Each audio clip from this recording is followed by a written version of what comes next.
Hi hello എല്ലാവർക്കും നമസ്കാരം. മണ്ണ് പ്രസാദമായി ലഭിക്കുന്ന ഒരു ക്ഷേത്രം.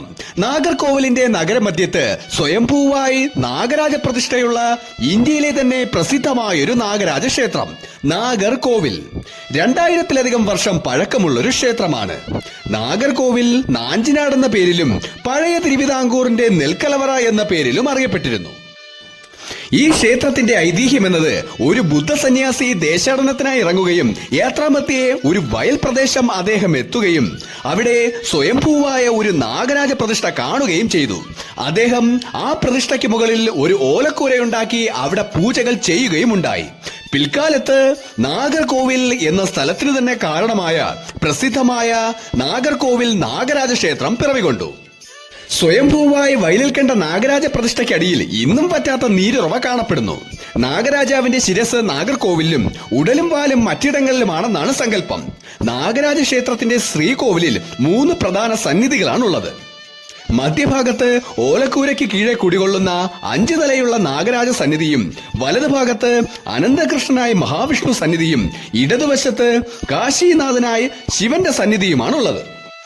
അതുപോലെ തന്നെ ചുറ്റമ്പലത്തിൽ ബാലമുരുകൻ, ദുർഗാദേവി, അയ്യപ്പൻ, ഗണപതി, ശിവൻ, നാഗമണി, ഭൂതത്താൻ. ഇവിടത്തെ പ്രധാന ദിവസം എന്നത് ചിങ്ങമാസത്തിലെ ആയില്യമാണ്. ഈ ആയില്യത്തിന് ഇവിടെ ആയില്യ പൂജ ചെയ്താൽ രാഹുകേതു ദോഷത്തിൽ നിന്നും മോചനം കിട്ടുമെന്നാണ് വിശ്വാസം. ഇവിടത്തെ ഉറവയിൽ നിന്നും ലഭിക്കുന്ന മണ്ണാണ് ഇവിടെ പ്രസാദമായി നൽകുന്നത്.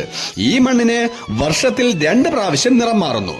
ദക്ഷിണായനത്തിൽ വെളുത്ത നിറത്തിലും ഉത്തരായനത്തിൽ കറുത്ത നിറത്തിലുമാണ് മണ്ണ് കാണപ്പെടുന്നത്.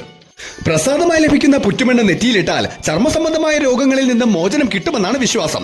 വേണാട് മഹാരാജാവായിരുന്ന വീര ഉദയ മാർത്താണ്ഡവർമ്മ കുഷ്ഠരോഗം പിടിപെടുകയും നാഗരാജ ക്ഷേത്രത്തിലെ പ്രസാദം പുരട്ടിയതിനു ശേഷം രോഗങ്ങളിൽ നിന്ന് മോചനം കിട്ടുകയും ചെയ്തു. കുഷ്ഠരോഗത്തിൽ നിന്ന് മുക്തി നേടിയ മഹാരാജാവ് നന്ദി സൂചകമായി നാഗരാജ സന്നിധിക്ക് അടുത്തായി അനന്തകൃഷ്ണന് ഒരു പ്രത്യേക സന്നിധിയും സ്ഥാപിച്ചു. നാഗർക്ക് പാലഭിഷേകവും 100 പാലുമാണ് പ്രധാന വഴിപാട്.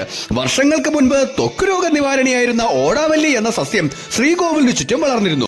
കുട്ടികളില്ലാത്ത നിരവധി ദമ്പതിമാർ ഇവിടെ വന്ന് പ്രാർത്ഥിക്കുകയും പ്രാർത്ഥനയ്ക്ക് ശേഷം ജനിക്കുന്ന കുട്ടികൾ ആയില്യം നക്ഷത്രത്തിലുമായിരുന്നത്രേ. കല്ലുകൊണ്ട് നാഗരാജ പ്രതിഷ്ഠയുണ്ടാക്കി തന്ത്രിയെ കൊണ്ട് പൂജിച്ച് ക്ഷേത്രത്തിൽ സമർപ്പിച്ചാൽ സന്താനഭാഗ്യം ഉണ്ടാകുമെന്നത്രേ. ക്ഷേത്രത്തിനു ചുറ്റും നിരവധി നാഗശില്പങ്ങളും നാഗപ്രതിഷ്ഠകളുമാണുള്ളത്. ഇവിടത്തെ പ്രധാന ഉത്സവം മകരത്തിലെ 10 ദിവസം നീണ്ടു നിൽക്കുന്ന ആയില്യം ആറാട്ടാണ്.